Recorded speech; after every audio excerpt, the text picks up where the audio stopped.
जोहार दొడ్డి కొమరయ్య జోహార్ జోహార్ జోహార్ దొడ్డి కొమరయ్య జోహార్ జోహార్ కొనసాగిద్దాం దొడ్డి కొమరయ్య గారి ఆశయాలను కొనసాగిద్దాం దొడ్డి కొమరయ్య గారి ఆశయాలను కొనసాగిద్దాం వాళ్ళు ఉన్నట్లయితే కొంచెం కూర్చొని మనం మాట్లాడుకుందాం.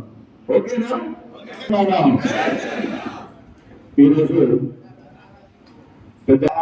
దిగ్విజయంగా జరగడానికి అది కాబట్టి మనకు మహిళా డిగ్రీ కళాశాల కావచ్చు కిందికెళ్తే బంగారుపల్లి, ధర్మాపురము, మల్లెపల్లి, ఆర్కెల్ వెంకటాపురం వాళ్ళకి కావచ్చు. అదేవిధంగా ప్రత్యేక ప్రణాళిక సిద్ధం చేసి అనేక సార్లు పల్లెనాశ్వరరెడ్డి గారు పరిస్థితి కావచ్చు. ఇక్కడ ఏ కార్యక్రమం గణపురం ఏ గ్రామంలో వాళ్ళు కూర్చోవాలి.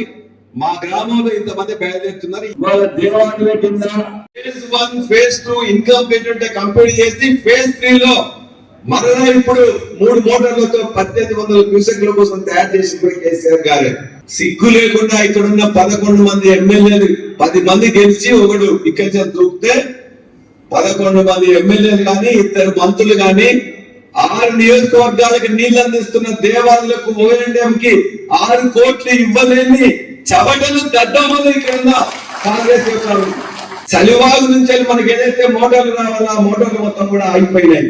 ఒక్క పంపును కూడా ఆన్ చేయకుండా మొత్తం స్ట్రైక్ చేసింది. దాన్ని మాట్లాడడం గానీ వాళ్ళని బతిలాడడం గానీ బెదిరించడం గానీ నీళ్ళని ఆన్ చేయడం గానీ చేత గానీ ప్రభుత్వం ఇలా కాంగ్రెస్ ప్రభుత్వం.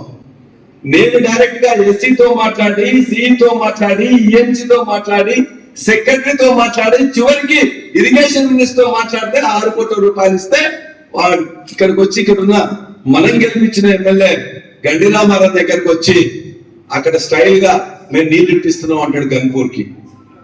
గండి రామారావు నుంచి వెళ్ళి 1 ఎకరం కూడా నీళ్లు వారదు గన్పూర్ లో. డ్రామా చేయడానికి వచ్చిన అప్పుడే చెప్పిన సీనియర్ నాయకులు అంటావు, దేవాలయంలో నేనేదో తెచ్చినంటావు, ఇవాళ మేమేసిన వాటితో గెలిచిన తర్వాత ఇక్కడికి వచ్చి డ్రామా చేస్తున్నావు. నేను పోతే మీకు అక్కడ ఏదో గన్పూర్కి నీళ్లు ఇస్తుంటే నేనేదో కొట్లాడి ఆపినట్టు అవుతుంది. గండి రామారావు నుంచి 1 చుక్కలు కూడా నీళ్ళు అనేది మనకు రావడానికి అని చెప్పేసి చిలుకూరు కానీ మిగతా ప్రాంతాలకు లేదు. ఈ మాత్రం జ్ఞానం లేదు ఇక్కడ ఉన్న ఎమ్మెల్యే గండి రామారావుకి వచ్చి డ్రామా చేసి మీకేదో నీళ్ళు వేస్తున్నా అంటాడు. దేవుని పట్ల డ్రామా చేస్తే నేను చెప్పిన కనీసం మెంచోడలో వస్తే నీళ్లు మోటార్లు ఆన్ చేస్తాయి కానీ ఈ తాసిలోడు వస్తే మోటార్లు ఆనే కదా. ఈ తాసిలోడు రెండోసారి వస్తే రెండోసారి కూడా మోటార్లు ఆన్ కాదు, మళ్ళా బంద్ అయినాయి.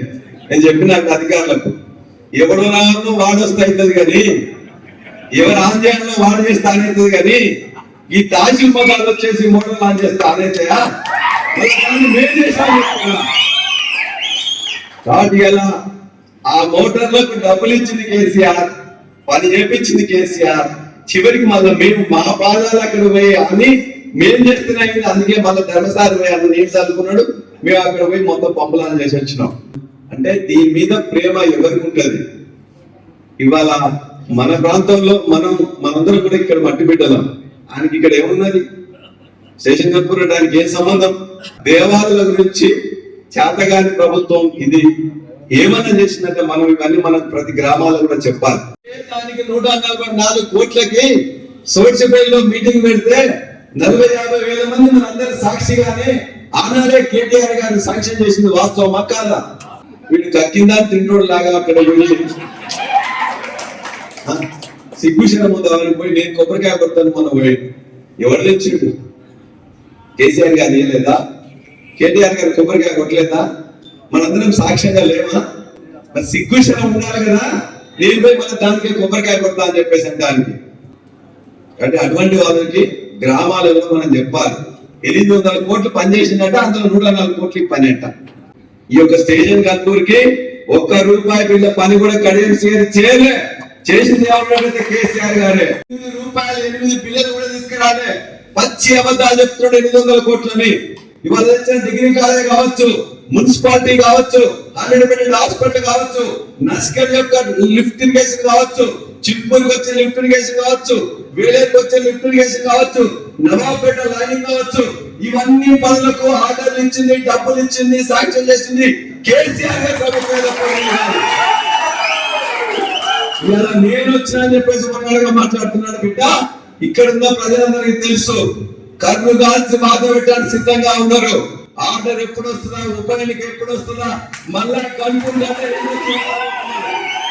అడ్డగోలుగా ప్రవర్తిస్తే ఎవరిని ఊరుకునేది లేదు. వాళ్ళలాగా బ్లూ బుక్కులు, రెడ్ బుక్కులు, గ్రీన్ బుక్కులు మా మనసులోనే రాసి పెట్టుకుంటాం. ఎవరికి ఏదో ఇంతకుముందే రామన్న చెప్పిండు, కేసీఆర్ అంత మంచుడు కాదని కేటీఆర్ చెప్పిండు. అంటే రాజనంత మంచుడు నేను కూడా కాదు. మేము కూడా బరాబర్గా ఎవరికి ఏం కాదు ఇప్పుడే చేస్తాం. ఈ సభకి ఇవాళ జరుగుతున్న కార్యక్రమాల్లో గన్పూర్కి ఏదో తెచ్చిందనే దాని మీద మీరు ఖచ్చితంగా మాట్లాడి ప్రతి గ్రామంలో కూడా చెప్పాలి. రెండోది, అన్ని చేసిన కేసీఆర్ గారి ప్రభుత్వమే.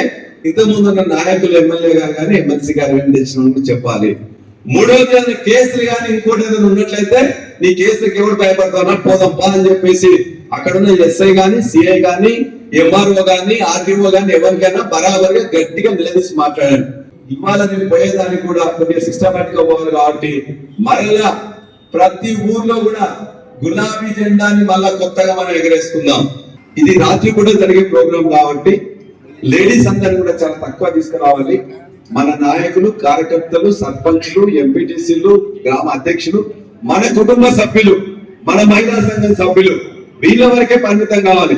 అవసరమైతే వాళ్ళకు 1-2 బస్సులు ఎక్స్ట్రా ప్రతి మండలం నుంచి పెడదాం, దాని వరకే పరిమితం అవుదాం. ఇవాళ కూడా తెలంగాణ తెచ్చినప్పుడు కథానాయకులుగా ఉన్నాం, తెలంగాణ పునర్నిర్మాణంలో ఉన్నాం. ఇవాళ తెలంగాణ తెరలైతుంటే దాన్ని అడ్డుకోవడానికి కూడా మళ్ళీ కథానాయకులుగా మనం ఉంటాం. ఇవాళ జరిగే సభ కూడా ఉట్టి సభ, ఆషామాషి సభ కాదు. భారతదేశంలోనే అత్యంత పెద్ద సభ ఇది. ఇంతకుముందు భారతదేశంలో అనేక సభలు జరిగి ఉండొచ్చు, అనేక సభలు ఉత్తరప్రదేశ్ కానీ, బీహార్ కానీ అటువంటి చోట్ల జరిగే సభలు మన అసలు మనంతా పోటీనే ఉండేవి. ప్రపంచంలో జరిగిన అత్యంత 5 పెద్ద సభల్లో పెద్ద సభ మన వరంగల్ అయితే మనం జరుపుకున్నాం. అటువంటి సభ మళ్ళీ మనం ఇక్కడ జరుపుకోబోతున్నాం. కాబట్టి మనం ఆ యొక్క సభ ప్రాంగణానికి ఆనుకొని ఉన్నాం. ప్రతి ఊర్లో ఉన్న జనం మొత్తం కూడా నడిచిపోదామా, ట్రాక్టర్ల మీద పోదామా, డీసీఎంల మీద పోదామా, 2 వీలర్స్ మీద పోతామా, సమస్యలు చెప్తాం, తెలంగాణ చరిత్ర చెప్తాం, తెలంగాణ కేసీఆర్ గారిని, తెలంగాణ మాట వినడానికి, కేసీఆర్ గారిని చూడటానికి, మన ఊరికి, మన ప్రాంతానికి వచ్చిన వాళ్ళకి మొత్తం వేలాదిగా కదిలిపోదాం అని చెప్పేసి మీ అందరినీ నేను విజ్ఞప్తి చేస్తా ఉన్నాను. ఏ విధంగా తెలంగాణ తెరలైతుంది, తెరలైతున్న తెలంగాణలో మళ్ళా మనం ఏం చేయాలి, దానికి నాంది ప్రస్తావనే ఈ ఎల్కతుర్తి సభ, ఈ బీఆర్ఎస్ సభ. ఓం శక్తి జ్యోతిష్యాలయం అష్టాదశ శక్తి పీఠాలను దర్శించి అఘోరాల ధ్యాన తపస్సుతో వాక్ సిద్ధి, మంత్ర సిద్ధి పొందిన కోయ గురూజీ పి రాజు ఆన్లైన్ ద్వారా జ్యోతిష్యం చెప్పబడును. ఈ సమస్యలన్నింటికీ కొండ దేవతల పూజలు చేసి శాశ్వత పరిష్కారం చేయబడును.